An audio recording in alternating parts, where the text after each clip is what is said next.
ஒழுக்கமும் பொறுப்பும் சீடத்துவத்தின் அடையாளம். முன்னுரை. கிறிஸ்தவ வாழ்க்கை என்பது வெறும் வார்த்தைகளால் ஆனது மட்டுமல்ல, அது செயல்களாலும் ஒழுக்கத்தாலும் ஆனது.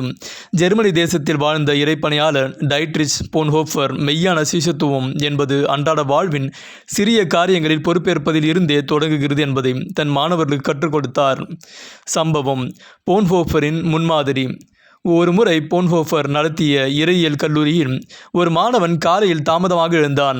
அவசரமாக தன் படுக்கையை சரி செய்யாமல் அப்படியே போட்டுவிட்டு காலை ஜெபத்திற்கு ஓடினான். ஜெபக்கூட்டம் பாதியில் இருக்கும்போது ஏதோ ஒரு காரணத்திற்காக அவன் மீண்டும் தன் அறைக்கு திரும்பினான். அங்கு அவன் கண்ட காட்சி அவனை அதிர்ச்சியடைய செய்தது. அவனுடைய ஆசிரியர் போன்ஹோஃபர் அந்த மாணவனின் படுக்கையை மிகவும் நேர்த்தியாக சரி செய்து போர்வையை மடித்து வைத்து கொண்டிருந்தார். அந்த மாணவனுக்கு அது மிகுந்த சங்கடத்தை தந்தது. ஆனால் போன்ஹோஃபர் அதன் மூலம் ஒரு பாடத்தை கற்பித்தார். ஒவ்வொருவரும் தத்தம் வாழ்க்கை பொறுப்புகளை சரியாக நிறைவேற்ற வேண்டும். அதுவே நற்செய்தியின் தொடக்கம். பின்னணி. மெய்யான நற்செய்தி. அந்த காலகட்டத்தில் ஜெர்மனியில் இருந்த சபைகள் நற்செய்தியின் சாரத்தை சமரசம் செய்து கொண்டிருந்தன. சபை சொல்வதுதான் நற்செய்தி என்று மக்கள் தவறாக நம்பினர்.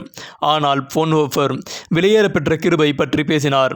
மாணவர்கள் வெறும் போதகர்களாக மாறாமல் ஒழுக்கம் நிறைந்த இயேசுவின் உண்மையான சீடர்களாக மாற வேண்டும் என்று அவர் விரும்பினார். வேதாகம தொடர்பு. சுருட்டி வைக்கப்பட்ட சீலை. இந்த ஒழுக்கத்தை நாம் நம் ஆண்டவராகிய இயேசு கிறிஸ்துவின் வாழ்விலும் காண்கிறோம்.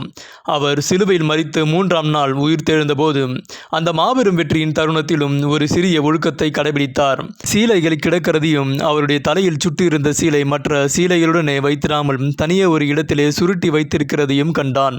யோவான் 20ஆம் அதிகாரம் 7ஆம் வசனம். மரணத்தை வென்ற அந்த உன்னத தருணத்திலும் தான் கிடத்தப்பட்டிருந்த இடத்தை சீராகவும் ஒழுக்கமாகவும் வைத்துவிட்டு சென்றார் நம் ஆண்டவர். முடிவுரை. நற்செய்தி அறிவிப்பது என்பது மேடைகளில் பேசுவது மட்டுமல்ல, நம் படுக்கையை சரி செய்வது முதல் நம்முடைய அன்றாட வேலைகளை பொறுப்போடும் ஒழுக்கத்தோடும் செய்வது வரை நீடிக்கிறது.